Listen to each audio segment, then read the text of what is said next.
મને એવો અધિકાર નહીં મળી શક્યો કે હું આ ઊભી રહીને તમારી સાથે વાત કરી શકું. અધિકાર બી એવા આલ્યા તેઓ બાબો ભીમરાવ આંબેડકર કરીને છે તેને તે ઘડી ભણવામાં તેમાં જાતિવાદ વધારે હોતેલું તેઓ તેને ભણવામાં નીચી જાતિનો કરી તેને અલગ સ્કૂલમાં બહાર થયેલા તેને પાણી પીવું નહીં મળતેલું એક થાળે મેં અને પાણી પીવાનું તેને અલગ મળતેલું તે ભણવા નહીં જવા મળતેલું સ્કૂલમાં શિક્ષા નહીં મળતેલી બધું તીન ભેદભાવ થતેલો. પર આજ તેને ઘણી મહેનત કરી અને તેની મહેનત કરી બાદ ઘણા વર્ષો બાદ સંઘર્ષ કર્યો અને બાદ તેને આજ જો ભારતનું જો આપણું રહેવાનું કાનૂનને લડાઈ લડવાનું જીવાનું કેવી રીતે કંઈનો પણ ફસાડ દે તેની ધારાએ કેવી રીતે થયું એક ભારત દેશનું પૂરું સંવિધાન બનાવી નાખ્યું અને તેની સંવિધાનની ધારાએ લીખી આજ ભારત દેશના જો શાસન ચલાવવાનો જો નિયમ કાયદો બનાવ્યો ભારત સરકાર કે કેમ ચાલી શકે મધ્ય પ્રદેશની રાજ્ય સરકાર કે કેમ ચાલે કે એવો દેશભરના પૂરા રાજ્યોનું કે કેમ ચલાવવાનું તેનું સંવિધાન લખ્યું તેના કાયદા લખ્યા અને તેના કાયદાથી કંઈનો અલગ જાય તેની સારું કોર્ટમાં નિર્ણય મળી શકે એવી બધી કળીઓથી હું લીખ્યો અને તેના લંબો સંઘર્ષ કર્યો અને કે ઘણી મોટી મહેનત કરી એક પરાયો આદમી કરીને તેઓ બી બીજાના ઘર પેલા એકદમ કંઈના પાણી પીવા જાય તો પાણી નહીં પીવા જાય ભણવા જાય તો ભણવા નહીં દે પર તેને ફેર બી કાઠી કરી અને જેમ તેમ વહેલા કરી તેઓ આખિર ભણી અને તેઓ ડિગ્રી પાસ કરી આખિર जब भारत ने देश ने जरूरत पड़ेगी कि संविधान कौन लिखे तो बाबा भीमराव आंबेडकर तैयार થયો અને તેમાં આજ ભારત દેશ આઝાદ થઈને બાદ સંવિધાન તેને બનાવ્યું સંવિધાન બનાવીને આજ તેની તો એવી રીતને તમે સાંભળ્યું કે બાબા ભીમરાવ આંબેડકરની આજ 132મી અને 32 થઈ ગઈ અને એની આજ દેશભરમાં અને અલગ અલગ રાજનીતિ સંગઠનને માધ્યમથી અને જે સામાજિક સંગઠન ભીમ આર્મી છે જેએસ છે બીજેપી છે કોંગ્રેસ છે અને સામાજિક અન્ય जितना भी जो संगठन છે તેના બાબા ભીમરાવ આંબેડકરની જે મૂર્તિને માલ્યાર્પણ કરી રહ્યા હતા ફૂલ માળા પહેરાવી અને તેની જન્મદિવસ શુભકામના મનાવ્યો ક્योंकि તેને સંવિધાનના કારણથી આજ આપણું બધા અધિકાર મળી શક્યા પઢાઈ કરી શક્યા ડિગ્રી કરી શક્યા બધા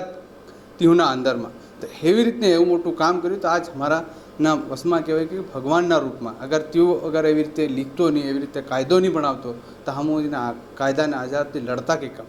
તો એવી રીતે જે ઘડી ભારત દેશ આઝાદ થયો તેમાં જબ સંવિધાનની બનાવવાની જરૂરત પડી તબ બાબા ભીમરાવ આંબેડકર તે ઘડી ભણી લીખીને ડિગ્રી વિદેશથી ભણીને આવ્યો પર કમસે કમ આજ ભારતનું તે સંવિધાન બનાવ્યો સરકારે તેનથી ચાલી રહ્યો સરકારમાં કેટલા નિયમ કાયદા તે ચલાડવાનું રાજ્યને સરકારે કે કેમ ચલાડવાનું જિલ્લામાં કલેક્ટર કે કેમ ચલાડવાનું ત્યાં બધા કાનૂનના કાયદા તેની સંવિધાનની સોંપણીમાં લીખેલા અને તેની સંવિધાનની સોંપણીના આધારથી આજ દેશ ચાલી રહ્યો અને એની હારો આજ તેનો જન્મદિવસ ધૂમધામથી કંઈના રેલીઓ કાઢી રહ્યા કંઈના તેઓની મૂર્તિઓનો આજ સ્થાપના થઈ રહ્યું અલગ અલગ રાજનીતિ પાર્ટીએ બી તેનો આજ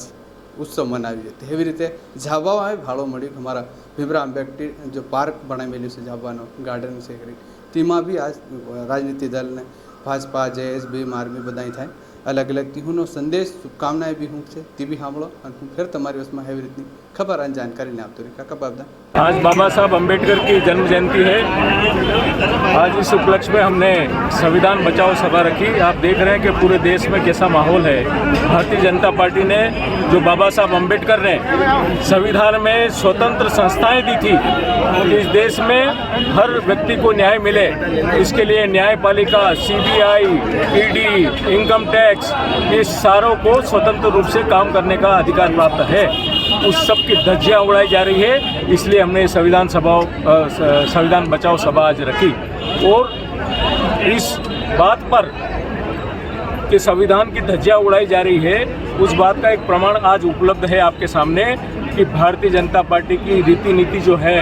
उसमें जो भ्रष्टाचार व्याप्त है, महंगाई चरम सीमा पे है, तो हमारे इस क्षेत्र के जोरदार कद्दावर नेता जो भाजपा के मंडल मंत्री भी थे सतीश अजनार जी, जिन्होंने पारा क्षेत्र से पिछला सरपंच का चुनाव भी लड़ा, उस समय भाजपा के लोगों ने इनके साथ जो व्यवहार किया और उसके बाद भी इनकी जो मांगे हमेशा रहती थी उस पर भाजपा के जितने भी यहाँ के नेता हैं उन लोगों ने किसी प्रकार से भारतीय समाज में बाबा साहेब अम्बेडकर बहुत बड़े समाज सुधारक के रूप में जाने जाते हैं। संविधान समिति के अध्यक्ष और हमारे देश को दुनिया का सर्वश्रेष्ठ संविधान देने वाले बाबा साहब की आज 132वीं जयंती है। इस अवसर पर मैं सिर्फ इतना ही कहना चाहता हूँ कि बाबा साहब के जो संदेश थे उनको हमें समाज के अंतिम व्यक्ति तक ले जाना है। अंत्योदय उनका मूल मंत्र है।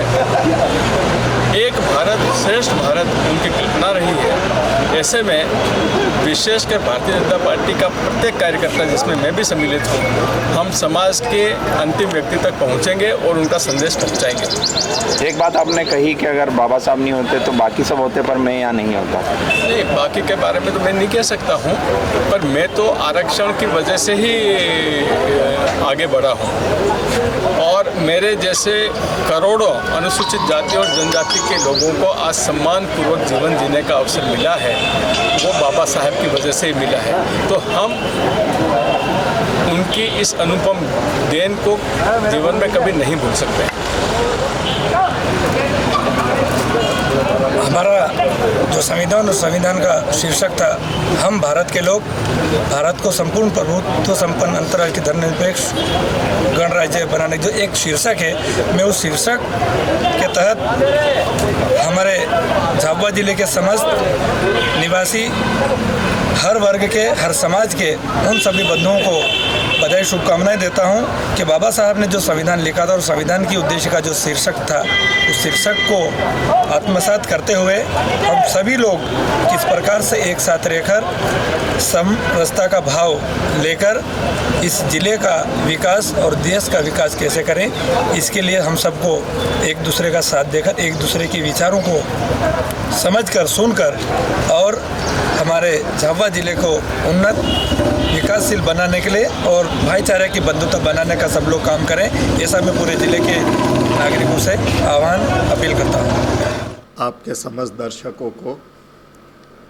बाबा भीमराव अंबेडकर जी की जन्म जयंती की हार्दिक बधाई, शुभकामनाएं। आधुनिक भारत की परिकल्पना बाबा साहब के बिना अधूरी है। देश के समस्त नागरिकों को अपने अधिकारों को जानने के लिए, अपने संवैधानिक हकों को जानने के लिए संविधान को पढ़ना चाहिए और जीवन चाहे कितना भी संघर्षपूर्ण क्यों ना हो, उपलब्धि हासिल अगर करना हो तो बाबा साहब भीमराव अंबेडकर के जीवन को देखा जाना चाहिए, पढ़ा जाना चाहिए, सुना जाना चाहिए। एक बार पुनः शुभकामनाओं के साथ मैं अनिल कटारा, जयस, राष्ट्रीय प्रवक्ता।